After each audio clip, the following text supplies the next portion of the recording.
Litshilo igwijo kunjalo nje lisazawutsho kuba kaloku silapha asindawo sikuphakela ziqhuma kanti ngoku ke singena kwiyure yethu yesibini kwaye sisaziphaka right Noxie? Yebo, mbukeli naze ihamba phambili kuleli hora.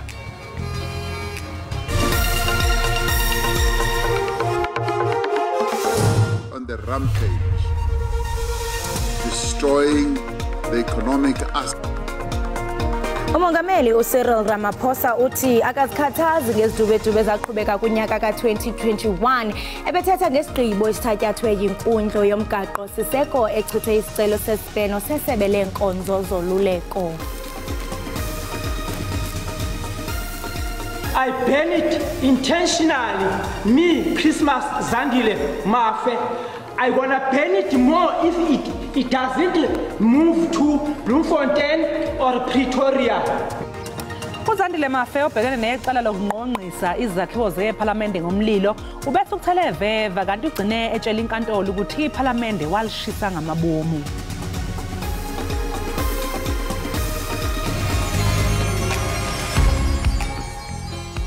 Molweni babukeli ngusiyavia Sineko ufuna indaba zesixhosa kwi-SABC 1 ndithanda ukunikhumbuza ifikile inkqubo ezasekhaya Jikelele kwijelo iDDT le nkqubo iphethe indaba ezolonwabo ezemidlalo uqikelelo lwemozulu yonke into ikhona ungaphoswa.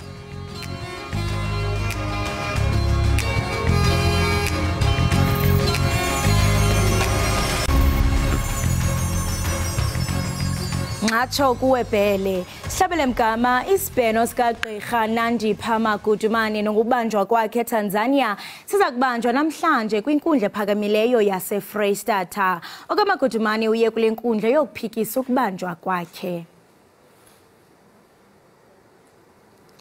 Ujaji Philip Lobster wafumanisa ukuba ukubanjweni kukaMagudumane zange kulandelwe umthetho kodwa waye wasikhaba isicelo ngenxa yokuba okaMagudumane wavuma ukubuyiswela kweli. Kusenjalo umkomishanala kazwelonke kwinkonzo zoluleko uMakhothi Thabakhale waphikile amabango wokuba lona kaMagudumane uphathwa ngendlela ekhethekileyo. Umkomishanala ke ubethetha kwinkantolo yabasetyhini eBhiza iBhiza Makhethe eKroonstad apho kukho khona uMagudumana. Udokotela wezengqondo owaqokwa inkantolo uthole ukuthi uZandile Mafe osolwa ngokungqongqisa ngomlilo isakhiwo sePhalamende akekho esimeni somqondo esifanele ukumelana nokuphekwa ngemibuzo phambi kwenkantolo malungana neintsolo anindeka kuzo. uZandile Mafe ukhwele ngikhumbini seleshwabula phakathi kwezinye ukuba nguye otshisa izakhiwo zePhalamende kwaye akazisoli. It must relocate, it must move here, this Parliament. I ban it intentionally. Me, Christmas Zandile Mafe. I wanna ban it more if it doesn't move to Bloemfontein or Pretoria. uMafe uvalelwe kwicandelo lesibhedlele kwitrongo yasePolsmo emva kwengxelo yesibini yogqirha bengqondo ebemana ukudanduluka namhlanje ngethuba esenkundleni. I want a life sentence of 25 years from now 2023 until after 2043. I'm not afraid of a life sentence. You took me to the psychiatrist. There is no psychiatrist, is a court, is a private court. Amagqwetha befuna ityala limiselwe iveki ezintandathu khona ukuze bafune zabi ingcaphephe zogqirha bengqondo. Ujongwa ngabantu abanesakhono sokwenza lona. Uxhomekeke wena ke njengegqwetha kubantu abanesakhono sokwenza lona. Ujaji Rasmus ukhalimile ngokulibaziseka kwelityala ekhala nokungabikho nxibelelwana ngakumagqwetha kaMafe naxingxelo kagqirha ibikubo ngaphezulu kwethuba elingangenyanga. Ubanike nje iveki ezintathu esithi ulimiso kokugqibela ityala. The findings were 1, that the accused is unable to follow court proceedings as to make a proper defense. Secondly, that at the time of the alleged offense, the accused was unable to appreciate the wrongfulness of the act in question. Ityala limiselwe umhla we-10 kwinyanga ezayo. Thandiswa Mawu wendaba ze-SABC eKapa. Kuboshwe abasola abahlanu mayelana necala lokubulala abantu abayisithupha nelokuzama ukubulala abane elokishini lakwaNobuhle eKarigha eEastern Cape. Okhulumela amaphoyisa uPriscilla Naidu uthe uphenyo lwenziwe yithimba elisabele imene ephuthumayo uphiko lwamacala abucayi nanodlame uphiko lwezobunhloli nophiko olulwa negelekeqe liholele ekubanjweni kwabasolwa izolo ekseni. Lesi sigameko sokudubula senzeke ngoLwesibili ebusuku. Kuthiwa ke laba basolwa abathathu bangene nje emagcekeni badubula abantu ababili esangweni kwalimala oyedwa kwashona omunye. Babeke sebengena endlini nakhona bafika bavulela ngenhlamvu bebhekise kubantu abayishagalombili kwashona abahlanu kwalimala abathathu. Usapho lakwaMakhawula kwaBhaca eMpuma Koloni lufuna ubulungisa okukulandela ukuba kwadutyulwa kwabulawa isalwane salo uNyaniso McDonald Makhawula ekutyholwa ipolisa kweso siganeko esehla ngoJanuwari ebutsheni balonyaka. Kwinyanga ezintandathu ezidlulileyo usapho lakwaMakhawula laphulukana nomntu ebeloxhomekeke kuye. Olusapho lutyhola ngelithi alaziswa ngophando olwenziwayo yi-IPID. Nto nje boyikiswa zimoto ezingaziwayo bathunyelelwa nemiyalezo ebagrogrisayo ukuba bayeke ukuphanda elityala. Even amapolisa udlulile yayokwenza i-U10 few meters away. Xa ibuya ivan ibuye yahamba emveni kotata atsho kumkhulwa wakhe ndiviwe nangamapolisa zange kube abuyagqiba uba makacacisa ubana kwenzekani kwatsho ii-gunshots kwadutyulwa. Badubulile amapolisa wabe utata ke uyachaneka apha ngemva entloko. Akho mntu uright sisa ngoku laa mntana bephangela emsebenzini oright eDurban. Ubuyile utya i-treatment ye-depression ngoku ndithetha nawe. Buyele back kwi-treatment ye-depression. Abahlali bathi ukwebiwa kwemfuyo yinto exhaphakileyo kwaBhaca. Noba kungakhona a sort of i-forum ibuildwe kakuhle kuzanywe ukulwa nale beef because abantu abofuye lapha baphumlanga abanye bancamile imfuyo yabo bayithengisile. I-IPID ithi isaliphanda elityala. There are technical reports that still have to be obtained from outside sources, and thereafter the case will be ready for finalization.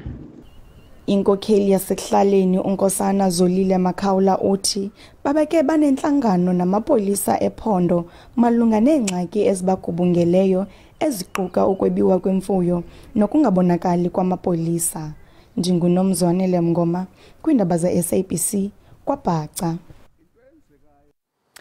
Iqembu lezombusazwe i-African National Congress seliqoke ukusungula isikhundla sephini lemeya kubona bonke omasipala libabusayo esifundazweni iGauteng. Kuza kuvunyelwa isibini kuphela samanyathelo angokubonakalisa kuphelelwa lithemba kunyakamali omnye. I-ANC ithi eliliqhinga lokumilisela uzinzo kohulumente benkazathi. Izixeko ezikhulu ezifana neGauti zibe nosekela sodolophu ukuqala kunyulo lomasipala ngo-2021. We are going to create the position of the deputy mayor in all the municipalities to strengthen service delivery. And we've also resolved as the African National Congress in this summit that we are tired of inconsistencies, destabilization, and motions of no confidence that are used to destabilize service delivery. I-ANC ithi khulumancile ngumqela ehambileyo susela kwingquthela yayo yokuqala yomasipala. Ngohulumento lwendibanisela i-ANC ikulawulo komasipala abalithoba kwabalishumi elinanye. Itswane neMidvaal baphantsi kwe-DA. We are ready to defeat them in the next election. We are not worried. We also hear that he says that they will squash all the motions that will come to council. Kunjalo i-Stats SA ithi ifuthe lokutshintshwa kosodolophu nongabikho kozinzo lingabaleka kuphela emva kwethuba. In relation to whether the changes in coalitions are already showing some level of impact in the numbers, it's too early to tell. We haven't seen that yet. Kusenjalo umbutho masipala eli isalga ivakalise inkxalabo ngongaveli elupala kwemipa nokungathathwa koxanduva komasipala. Isebe lezamanzi nogutyulo limangalele enkundleni omasipala baseLimpopo ngenxa yokusilela ukulawulwa ilindle. Elisebe liqaphele amaziko ogutyulo lelindle ngama-50 aphantsi kweemeko ezingancumisiyo. Kanti le ngxwabangxwaba yengxaki ikhonjwa ekusileleni komasipala ukukhathalela nokulondoloza iziseko zococo kweli candelo. Omasipala isekhukhune imorhalakwena nelephalale bathatyathelwe kwinkundla lisebe lamanzi nogutyulo oku emva kokusilela komasipala ukunqamla ukuqhubeka kokuphuphuma kwelindle. Elisebe livakalise ukuba omasipala abangama-50 kwabangama-64 eLimpopo bajamelene namantsintsi kwiinkqubo zogutyulo lwelindle. Oku kuchaphazela iilokishi eziliqela. Abasemagunyeni kwisebe lamanzi nogutyulo bathi siyaxhalabisa isimo somasipala sokungayithabatheli ingqalelo imiqathango engqamene nogutyulo. Okamchunu uthi baphicotha inguqu kwimigaqo yemithetho ezokunceda ingenelele ngqo komasipala abasilelayo. What we want is to be in a position where when we see wrong, we intervene directly ourselves without having to depend on another legislation as it is happening now. Kwangaxesha linye netyala lolwaphulo mthetho umasipala wasemorhalekwane uthatyathelwe kwikomishini yamalungelo abantu emva kokusilela ukugqithisa iinkonzo zokuqingqa imo yentlalo yoluntu ngokumayela neenkqubo zelindle. Abasemagunyeni komasipala bathi bamaxhapheshu nokusombulula le nyewe. Indeed, the department has taken us to court. They gave a directive last year, but safe to indicate that we have developed an action plan that we have submitted to the Department of Water and Sanitation. Abanye omasipala abaquka waseThabazimbi, Capricorn, Mopani nowasevembe baqatshelwe njengabaqatseleyo kumanqanaba okuxhokreka kulawulo lwamanzi nogutyulo kwiphondo laseLimpopo.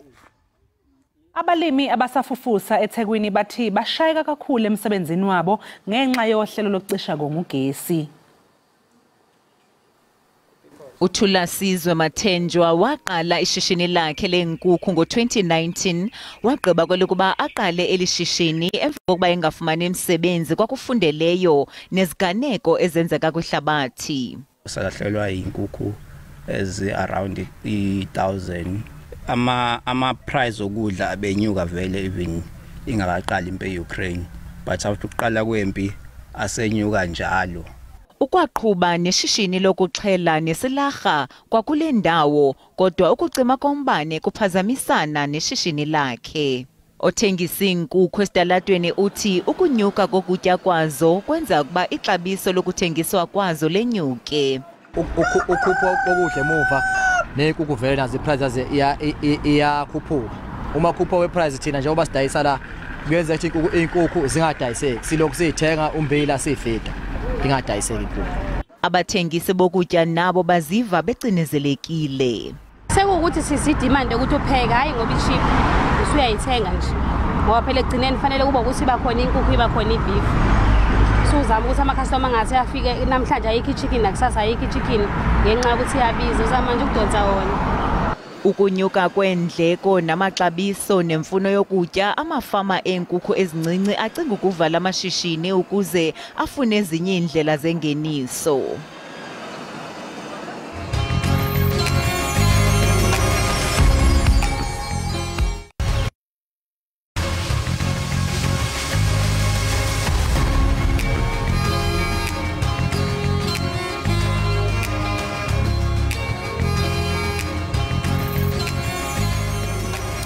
Enkosi ngokuhlala nathi usabukele ubukele yona Ekhaya Jikelele apha kunqa phambili uDTT. Ukubaliswa kwamabali yinto endala eyenziwa ngendlela. Uthandeka Mahlangu ngumzobu owazalelwa wakhulela eveza ubuhle kwelaphondo kaloku laseMpumalanga. Umzobi ke usebenzisa isakhono sakhe sobugcisa ekubaliseni amabali komntwana waseAfrika. uMahlangu ke uthi oku wakuthanda vela kaloku pha kumakhulu wakhe owaleli gcisa. Masikubulise sikwamkele uyaphila.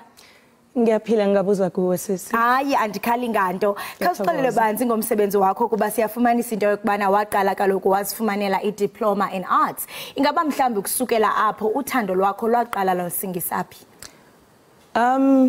Ngaqala ukudroka nofana ukugwala nangisesemncane. Kuhle kuhle bengithanda nje ukuphalisana nabesana classini lethu. So ngabona lapho ukuthi manje nginekhono into lengiyithathe ngiyise phambili ngamani ngiyigcine nje kube into yami yokuthi ngizoyenza for ubumnandi nje kodwa ngiyithathe ngiyise phezulu kanti ke bengazi ukuthi ngingenza nehwebo ukuthi ngenze imali ngiziphilise ngayo into le art. Njengokuba uthi into kubana ubungazi ba ungade uziphilise ube yile ntokazi enqkuva ungathi mhlawumbe intoni inspiration because for most artists umuntu uzawuthi into bana before ube kanti ndiya designer ikhona inkuthazo apha ivela khona for wena ungathi inkuthazo yakho isukaphi? From my late grandmother bekathanda khulu ukugwala. Ngisho nasemalangeni akhe ukugcina emhlabeni bekade aguqa nje embedeni umbona ukuthi wenza into ayithandako ngehlizwe yakhe yonke. So ngathi mina ke nangimcalelela ngoba nguye umuntu ongifundisile kuhle from ebuncaneni solo uyadroka.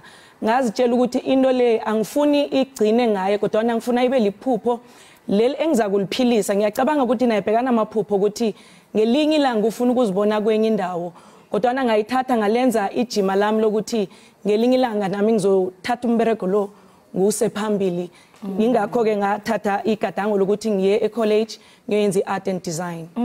Uthente balekile into yokubana oku ukunqanqe kumakhulu wakho nayo makhulu ndiyaqonda into yokubana uyathokoza kuba umsebenzi wakhe wena uyakuphilisa akufani mhlawumbe ngexesha labo kuba siyakhumbula mhlawumbe bezothi ezizobela nje engenzi ingeniso. So kuhle kakhulu ukubona into yokubana wena uyakwazi ba uyenze lento ikuphilise. Siyaqonda into yobana kukhona imicelimngeni iartist esingathi bajamelana nazo kuba ke abanye abaye bayifumane inkxaso mhlawumbe kurhulumente okanye bantwini ukuba baze bakwazi ukuthi baqale because awuvele nje udesign ifuneke mhlambe kube khona izinto ozawuzithenga. Ungathi mhlambe wena imicelimngeni okanye i-challenges othe wajongana nazo kwaye mhlambe imali yenxaso uye wayifumana phi? Ngithe ngiceda ukufunda elokonja ecollege kulapho khona ngathoma ukuzenzela ama-commissioned portrait and then because abazali bami bebangakhona ukungithengela izinto insetshenziswa ze-art. So kulapho khona ke ngathoma ukuzithengela ngibuthelela njalo ngazithengela imaterial ngoba bekufike gadesi akekho umuntu engathi ufake isandla ukuthi angiqhase nofana ifunding engiyitholile khona ngithoma amalanga laba tsho ngiya applya ngenxa yokuthi senginabantu abadependele kimi abadinga ukuhelejwa ngezinto zokuberegiswa ukwenza iart. Ndifuna ukuthetha ngalena siyijongile kuba ndikhumbula yazi kukhona ubrothers oye wandipha iart wayithi khikhikhikhi wathi ine meaning xa ndijonga ayibonga amarhoqololo mosla wabe ekwatile xa ndithi ngamarhoqololo. Khawusixolele banzi ngale yakho esinayo namhlanje bana what's the whole meaning, the colors and the shapes? Yeah, okay, lena it's an abstract piece engiyenzile. Nawe icalileko inobundebele phakathi kanti ke masikhuluma ngeabstract sikhuluma ngento ekhombisa nofana efanisa into ekhona. So it's not an actual like realistic portrait noma painting.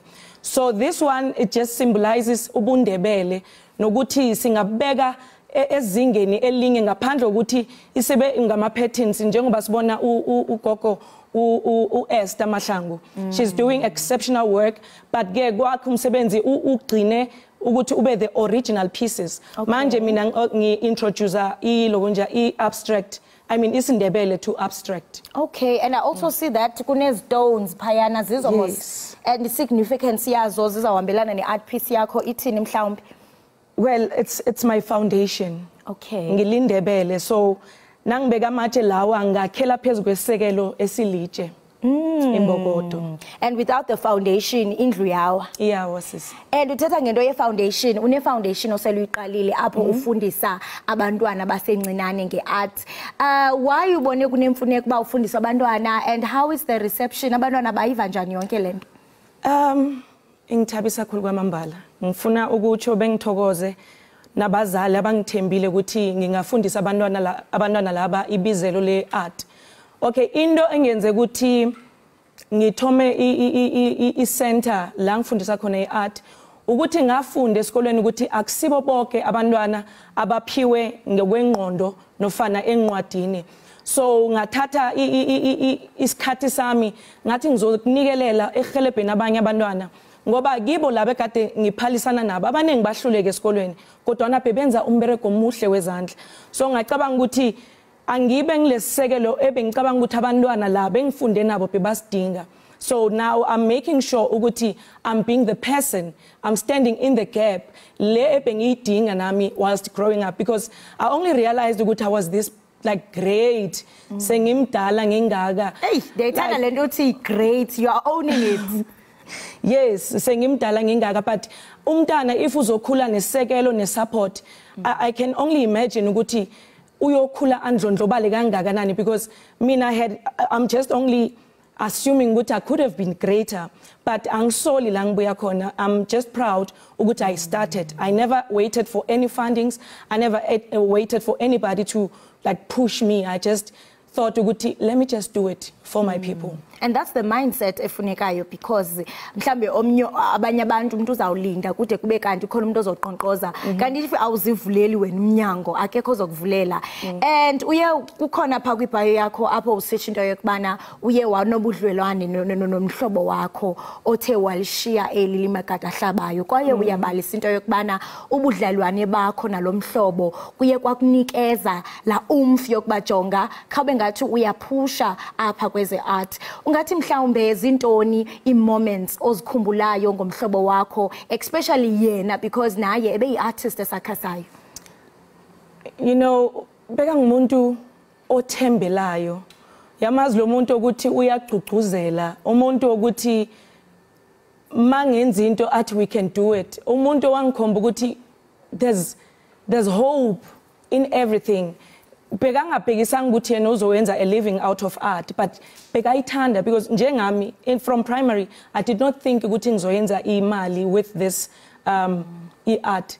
So yena ke uthize masiqeda isikolo, because there's pressure evela kubazali, especially if ungumuntu o creative, because uba nalento ukuthi I want to go ngiyoyenza art, and then abazali bazoba nokuthi and then do what in art. I'm just assuming ukuthi naye he had that moment yokuthi he did not know what to do afterwards. So I had it in my heart ukuthi ngelinye ilanga after completing my studies I'm just going to go fetch him ngimkhomba indlela ukuthi my brother, this is how we're going to make imali, because in the past what he used to do in primary, he would sell ama-sweets. Ubona ukuthi ngumuntu we-business lo muntu. So I thought nami ngimfundisa ukwenza imali ngoba bese sithengisa ama-sweet, because he taught me that. So I thought njengoba sengenza imali, let me introduce the skill I knew from yena, because manje sengine perspective refined.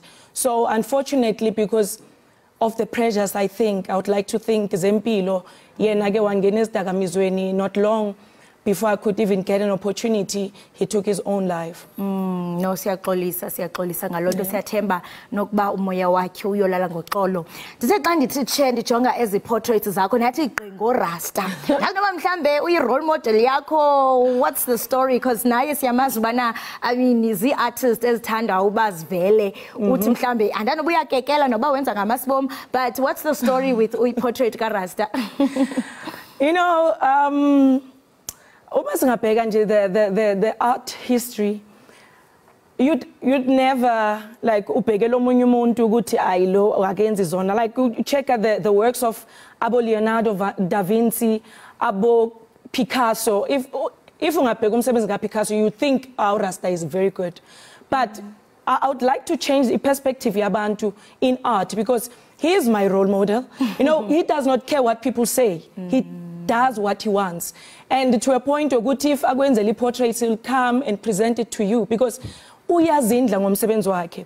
But thina abantu angithi endlini emnyama kaningi siya criticize umbereko wakhe, because asisabona ubuhle balendo azama kuyenza, ukhipha ubunguye. This is his style. Okay. He will like Mina, I love, in most cases, I do realistic portraits. As you can see, it's realistic. But there's a use of color, there's shading and all these things. So if we can, before we criticize umsebenzi womuntu, just consider the background, and ukuthi umuntu is trying to find his own foundation. Ukuthi, this is my style. Okay. This is how people bazong identify ngakhona. You just be different, because we cannot all dwell with realistic portraits. That's why today I thought, let me just deviate from the trend. We're trying to do realistic portraits and do something different ngesindebele, because kuyilimu ekade liphasi ngiyabona amalanga la liyasikima.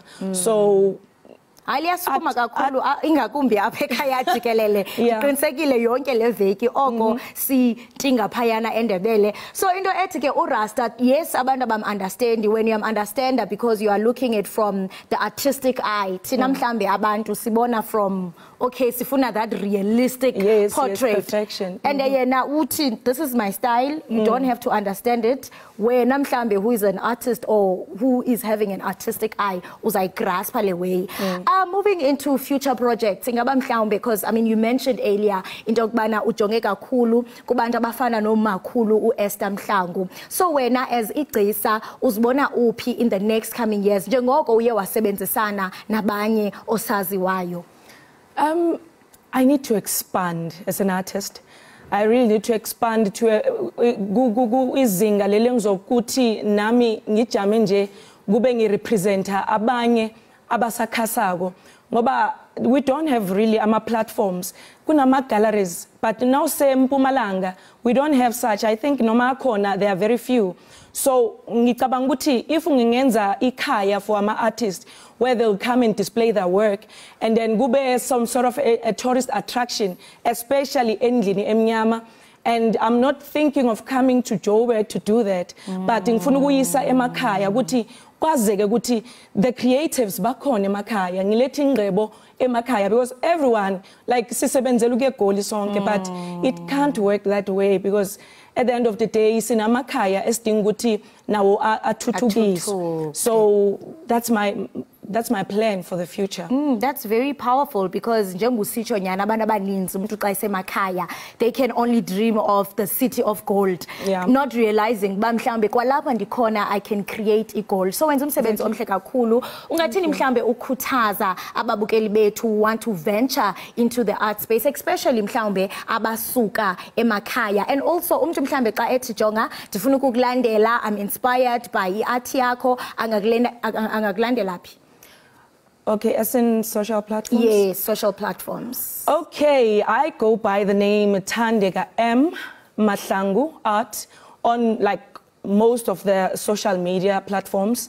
So on Twitter, I'm Thandeka M. Mahlangu also, but without an art. But I picture yami eqhelekile nje, it's the one ngigqoke with umama Esther Mahlangu, who is my role model. So yeah, but if umuntu ku WhatsApp, you can just WhatsApp, send me a WhatsApp on 072 5481 800.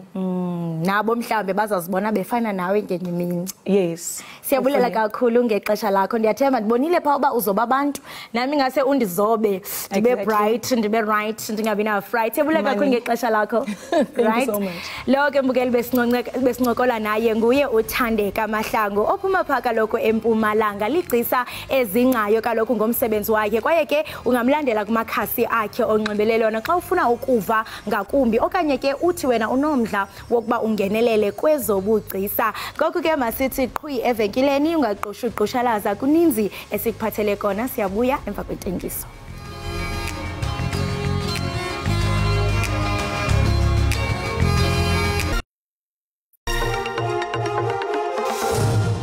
Siphinde sikwamukele mbukeli Ekhaya Jikelele. Kanti mangabe singena kwezemidlalo, inhlangano yengamele zokusubatha kuleli ithi izokweseka noma isiphi isinyathelo esizothathwa uCaster Semenya malungana nokuvunwa inkantolo yamalungelo abantu eEurope ukuba aqhubeke abambe iqhaza emqhudelaneni wabesifazane. Lokho ekulandela ukunqatshelwa kwakhe ngelithi une testosterone ephezulu enza ukuthi kube lula ukuthi anqoba abesifazane.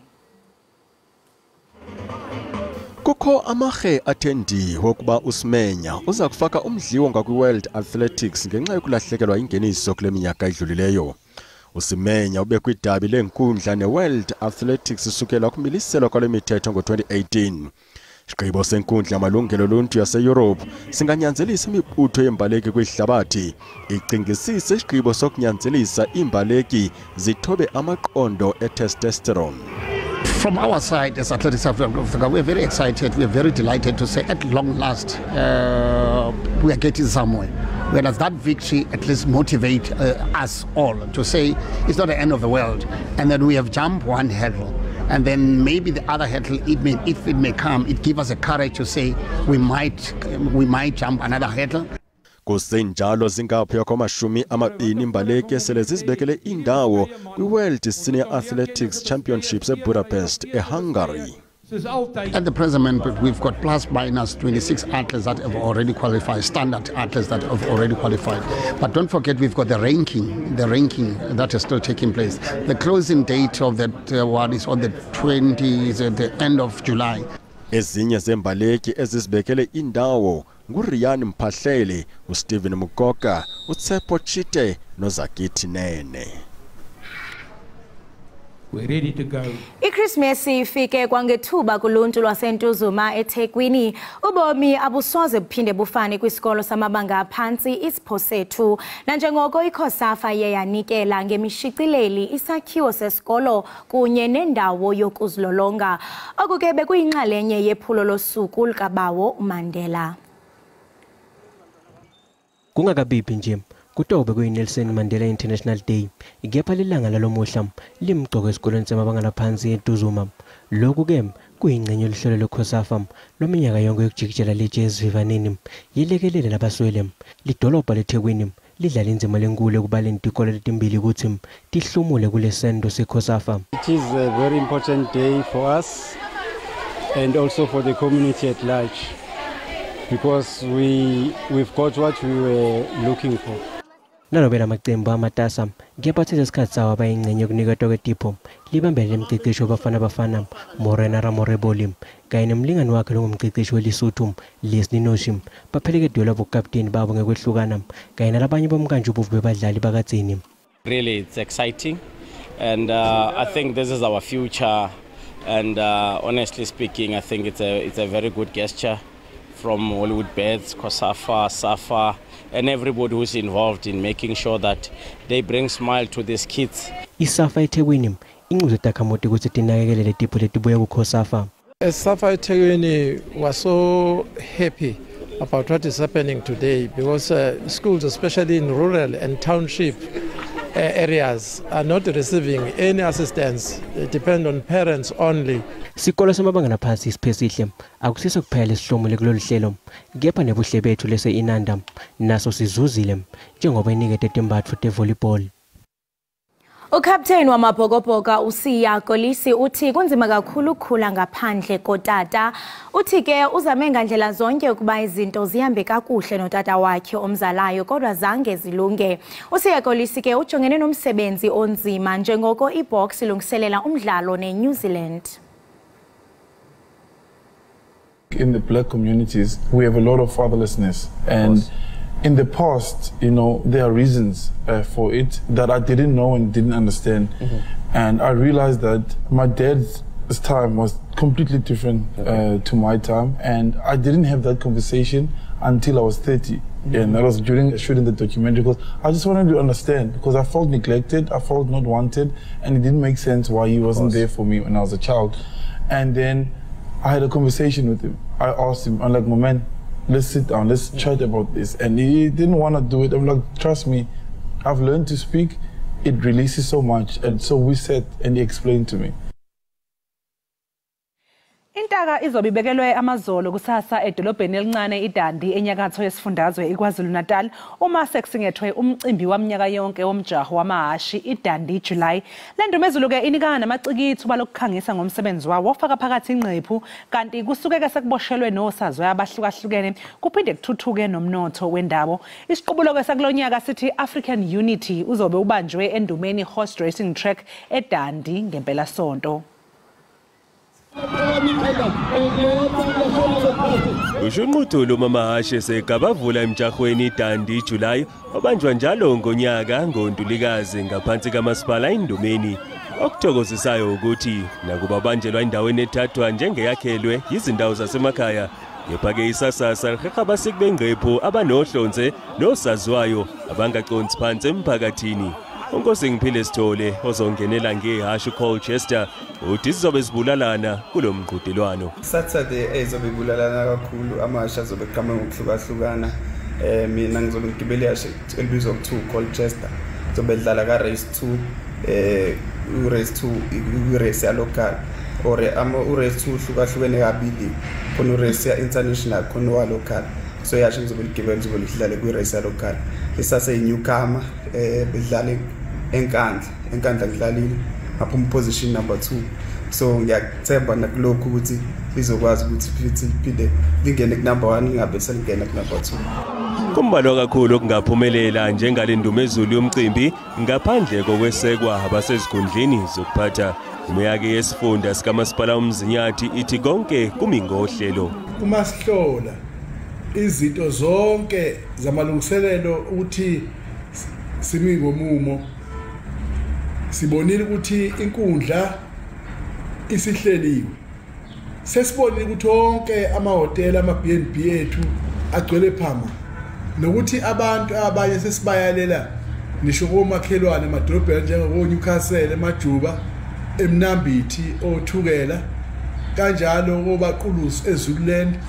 Abazoba ingxenye yalo mcimbi bazobhema bakholwe.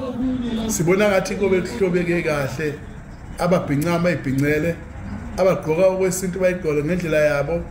Awu nemukelekile nonke Zulu umagumbomane eNingizimu Afrika wona wonke isadek abanathi la bamukelekile.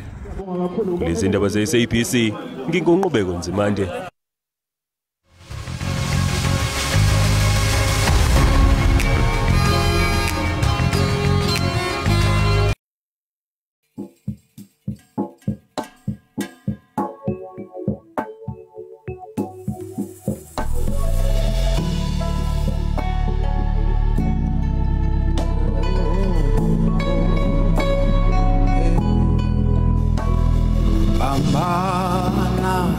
Yehova nababambana nam yilwa nabalwa nam kholo umkhonto ufincindlela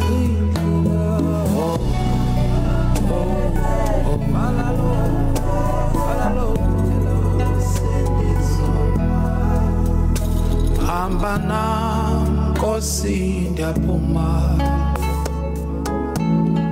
Nkosi ndiyaphuma phuma nam Nkosi ndiyaphuma yini Yehova hamba nam. Njengokuba nisazi ke apha ekhaya Jikelele sihlala siniphathele kaloku imvumi ezitshisa be nezisematheni. Namhlanje ke siza kundibanisa kuba kaloku niyabona xa sivula inkqubo yethu bukela ubana ebenathi kaloku umvumi etshisayo. Namhlanje ke siniphathele uZuko SA nowaziwa kaloku ngegama lakhe lokuba nguZuko SA ukwaphumelele iMetro FM Award njengaye kaloku iSoul Singer. Akangomculi nje kuphela kodwa ukwangumbhali nomqulunqi kwezomculo. Masikubulise Zuko SA sikwamkele Ekhaya Jikelele. Ndiyabulela kakhulu ngoba unondibela apha kule show. Siyavuya nathi. Yini bethunana uze nazo ne-awards. Yeyi kumnandi uba sibe kunye nawe apha enkqubeni. Siyaqonda kaloku Zuko into yokubana ungumntana kapastor, the son of the pastor. Yes. Uhambo lwakho luqale njani into yokubana ungene kwi-Afropop? Ngicale ngoba ngikhipha play ecaweni ngidlala isitente and then ntetha ndifika e-high school ndadibana nabantwana besikolo and then I had to learn bathanda ntoni because benibona owamumculi ndiwuthandayo abawuthandi ncam. So I think as ndikhula ke ngoku I realized no man xa ndicula ingoma ezithile abantu bayazithanda right xa ndiperforma nje ingoma zabantu. So I had to say why don't I write a love song nam ezothatha ezotoucha abantu right. So I kept releasing love songs until I found my sound, which is now Ekhaya lam. So now I'm known for the song called Ekhaya lam. Oh, waqala nge-love songs. Kokuthi uthi uyilava. Ndiyilava xa ndithanda. Xa uthanda uyilolava. Interesting. And uthe wasuka apho njengokuba ubalisa ijeni yakho into yokubana mhlambe ecaweni bebengawuva ncam lo mculo wakho kodwa wade wazifumana. Ekuzifumaneni kwakho wathi back i-award ye-Metro FM kulo nyaka ka-2023. Congratulations. I mean, uzive njani?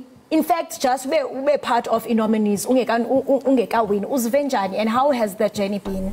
So on the awards, we have been campaigning and non-stop with Mr. Stanley Khoza and Show Them Flames, with Mlindi Ntloko from Eastern Cape. We've been pushing for us to be voted for, right? So, xa sekufikelela xesha loba kuthiwe masihambe siye kwi-Metro FM Awards, that I andisaphumelele. I think ndandigula ke nqoma ndandiqala uba nervous kanje yabo. So xa ndifika phayana bizwa ezinye artists ke yabo. Mna I'm in the back seat and I'm like khotbane ndizaphuma apha if andibizwanga ndifuna uba ndibone uba ndibizwanga. Andifuna uba kuthiwe kwaba unominate, it was a big thing. I was like come is the best or nothing, So when they mentioned my name on stage, isn't come the media abantu babiza but nanile koma anabantu biziwe na wayambizwanga na. So it was a great experience xa kuthiwa Zuko SA. I think wonke umuntu waselaleni yami edutywa. Edutywa idolo. Edutywa wonke umuntu naxa ndifika bayancelebrate. Nase Eastern Cape, Wow. So this is the biggest achievement, and wila khulu baphulaphuli for voting for me and making sure that I become the face of Afro Soul ku 2023. Wow. And enqinisekile ngokubebiza igama lakho bethi Zuko SA. Awazi noba ndim uZuko SA okanye kwenzeka ntoni. But wayeqongeni wabulela idutywa idolophu. Ndiyathemba nabo into yokubana bayazingca ngawe because njengobusitsho into yokubana you are the face of Afro Soul, like ngoku xa uthi Afro Soul nguZuko SA lobo. Uthe xa usuka apho ngenene umsebenzi wakho waye uqaqamba nangakumbi. Sathi siyakubona because awungomvumi nje kuphela. Yes. Italente lakho aliphelelanga ba ucule kodwa uyabhala, uyaproducer. Uthe xa usuka apho sakubona into yokubana siyakuva pha ku The Wife. Yes. That's a big deal. The Wife, ngene njani ko The Wife? The Wife sisiqalo sezinto ezininzi ezisezayo. I'm still working on more songs, and njema The Wife invulile more opportunities for ba music kwam athandwe and abantu abamela music kwam bawucinge storyline. Ngoku nam I'm also focusing on more opportunities to say xa ndibhala xa ndirelease ingoma or i-album i-SOPs ezininzi zikwazi uconsideration music kwam for their scenes, their storylines. Seqonda kaloku into yobana uyafumaneka napha kwi-digital platforms abantu bayakwazi uba bakustreame live, and asikwazi uyibalekela into yokubana sikwi-era ye-technology ngoku. So uthetha uba wena uthe xa ungena waqonda bajonga ndinjongile but mna ndizawubethelela apha ku-digital. Ungathi loo nto uye yakusebenzela as umculi? I'm still learning because for getting us to double platinum. Wow. We are now on double platinum. Yes. So now I'm learning about what double platinum means, because bendazi mina xa uthengisa CDs ba ufuna uthengisa numbers ezingaka for you to get good gold. So I'm still learning, but I hear about we're doing very well. Double platinum, that's a huge achievement for umuntu osemtsha in the industry. Wow. And I mean, Jengusishba, it's a big achievement. Already you have collaborated nabantu abafana no Vusi Nova. Into ethu vele nje wafika jonga 4:10. And I'm also working with unomfundo kwi project here too. Unomfundo more, which is going to be out up enyakeni. I'm excited about it. That's why ndicela ngoku at first hand ba we are working on a project, and it's going to be a beautiful summer for wonke umuntu. Hayi asikwazi ulinda isummer si ready. Uzobukhona kaloku apha enkqubeni awindawo sifunikwa uba usuke uthini. Xelela ababukeli bethu bana ngephi ingoma ozosiperformela yona. Ingoma eziperforma next nguqhawe lami. Hawe lam jonga indlela owenza ngayo kude kwaphuma neefeather zam. Uyafefarisha. Ngicela usithathe usevenkileni. Ngicela usithathe ngeyakho lenkqubo. Nimamele uzuko SA Good Morning Live Ekhaya. Hayi Ekhaya Jikelele aso. Ekhaya Jikelele ne. Ha. Hayi Ekhaya Jikelele. In fact iphinde ucula ke ngoku for lento uthe Morning Live. Hambangala mandle ndikunike wona. Asandibhudekele.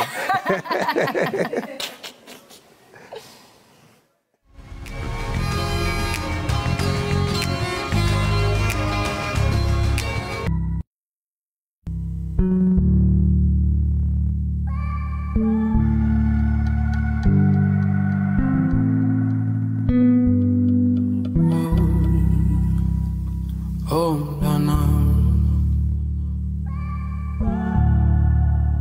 Ambangala mandle ndikunike wona. Nyanam. Qabalam. Ambangala mandle ndikunike wona. Qabalam. Sanalwam. Uzungafuna ukufana nabanye ngoba into zakho zididolo zonke mntanam ufuna ujonge phezulu awuphezulu bakupela amandla fika ubunzima ufuna ujonge phezulu awuphezulu Abuncedo lwakho lovela kuma Anthembanga kuhlakanipha kwakho Anthembanga nabantu yakubo Mna nthemba imfundiso zami Nemfefe zikamdali besu kwakho Hamba ke uyodume esizweni Sungalibali ikhaya lakho Inhlonipho uthando noxolo luhlale luqamile enhlizweni yakho